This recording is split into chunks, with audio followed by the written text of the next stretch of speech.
The power that from her being summit reigned, the presence chambered in lotus secrecy, came down and held the center in her brow. Now, this is the rush of the Mahakundalini, the divine force, into Savitri now, who is in the battleground standing in front of death.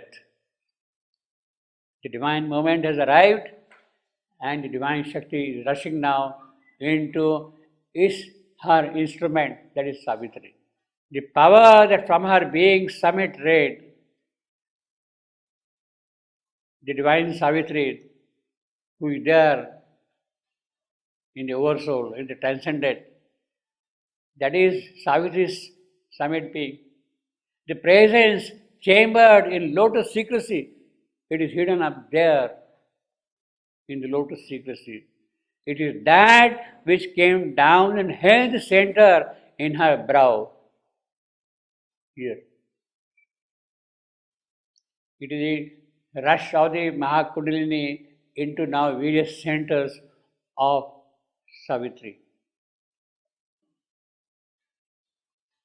The power that came, that from her being summit reigned, the present chambered in lotus secrecy, came down and held the center in her brow, where the mind's Lord in his control room sits. There, throned on concentration's native seat, he opened the third mysterious eye in man, Ajna Chakra. It is here which opens out.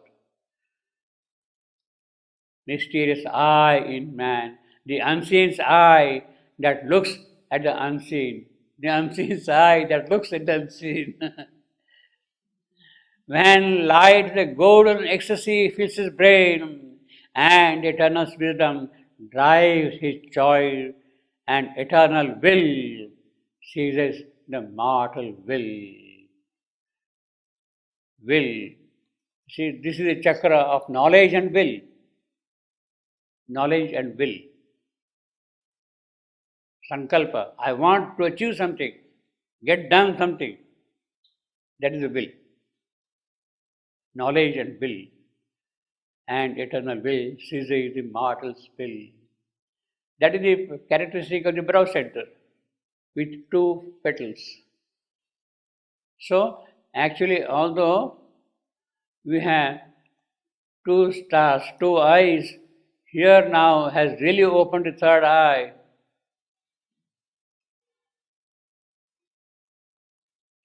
Where the divine will and divine knowledge can come into operation.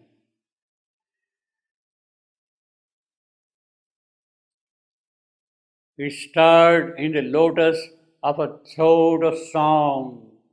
The power of expression comes from here.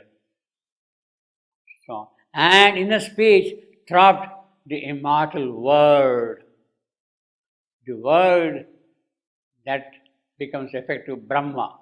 Word in the Vedic phraseology is Brahma. Word means Brahma. Her life sounded with the steps of the world soul, moving in harmony with the cosmic thought. So she is coming from the transcendent now, she is in control of the cosmic field. As glides God's Son into the mystic cave, where hides his light from the pursuing gods, it glided into the lotus of her heart. From here, now here it is coming into the heart. That force, that Kundalini, is now waking up, is occupying various centers of activity in the subtle body of Savitri.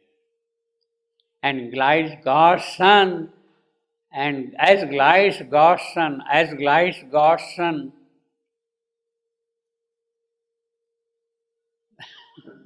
he assumes that the poet assumes that we know how the Son of God can glide. He is giving a simile as glides God's Son, means you are supposed to know. But we are stupid people, you see. We don't know how God's sun glides into the mystic cave where high. So it means that it is really gliding slowly, slowly coming down into the heart center now, where hides his light from the pursuing gods.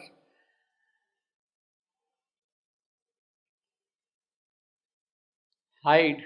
See, it has entered into the heart in the occult terminology, in the Kundalini descriptions, in the Upanishadic passages, we call this center the Hridaya Guha, the heart cave. The Hridaya Guha, heart cave hidden. Behind it, everything is there. So it is in the Hridaya Guha, the sun is now gliding. The sun is entering into the cave. Where hide the light from the pursuing God. Therefore, pursuing gods cannot follow him, you see. It glided into the lotus of her heart and woke in it the force that alters fate. So, if fate has to change, then that force must enter into the heart center. Into the heart center. So, it is coming down and settling in the heart center and woke in the force that alters fate. It poured into a navel's lotus depth, down below now, further sinking into the navel's lost in the little lives, lost in the little life nature's narrow home.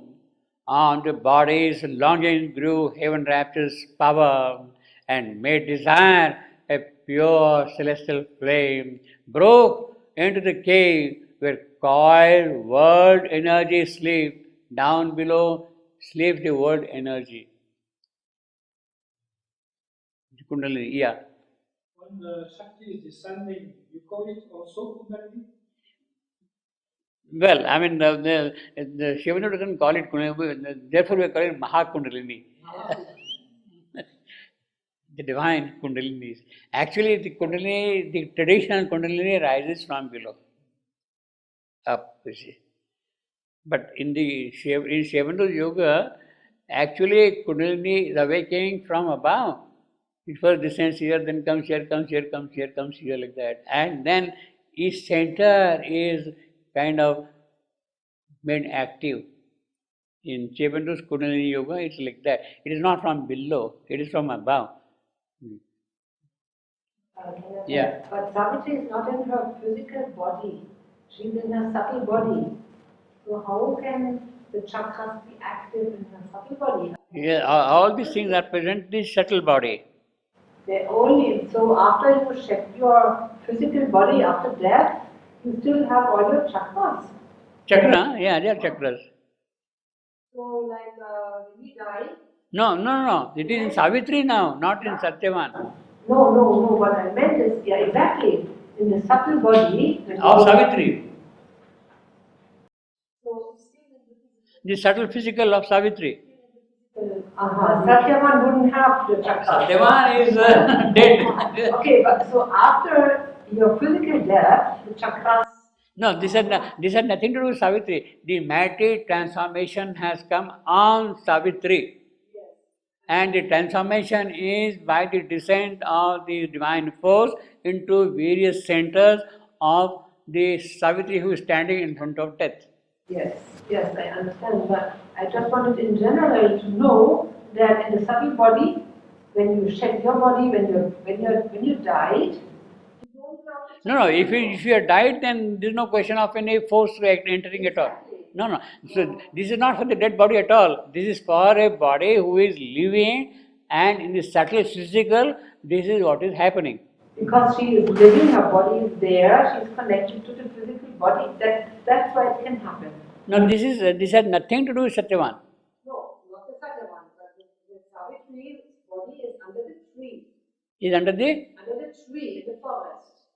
Yeah, physical body. Physical body Yeah. is connected. But Savitri is going through in her subtle body to various regions. Yes. It is that which is now receiving all the centers. Yeah. And it's connected to the physical. So the connection is not lost. Yeah, that's what. Connection with the physical body is not lost at all.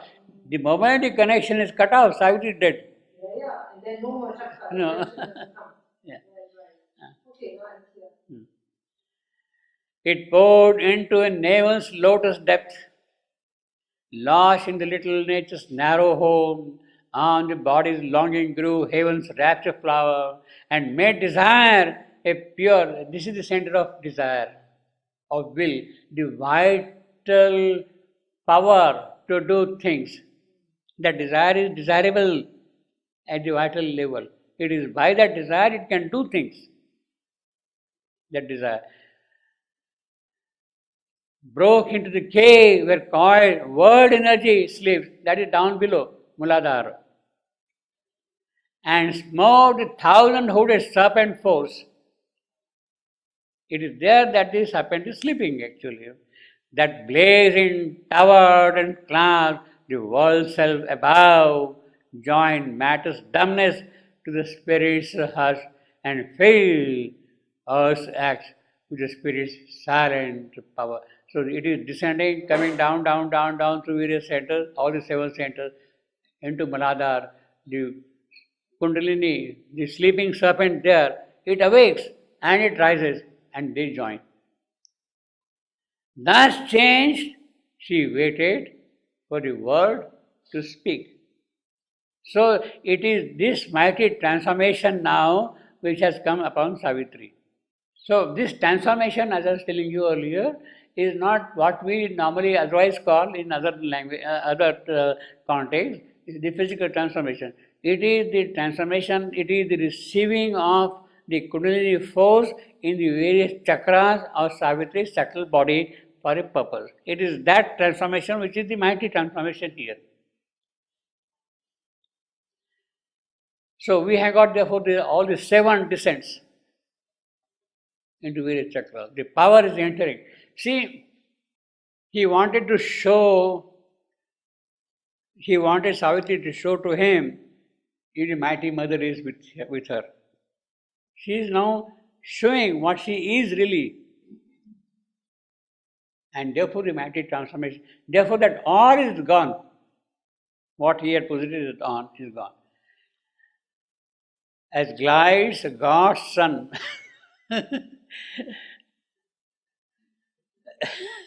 He assumes that we know how the God's son glides. Well, now, this is what has happened in the case of Savitri on the battlefield.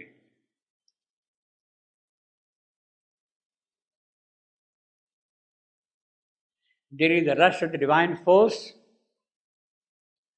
into Savitri, and Savitri is able to hold the divine force, and it is that divine force now which is going to meet death. Savitri is able to hold that divine force. That is the important condition.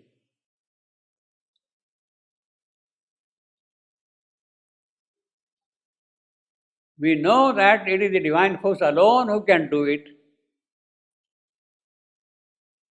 but we had never prepared ourselves to hold that divine force in us to meet an eventuality of this kind.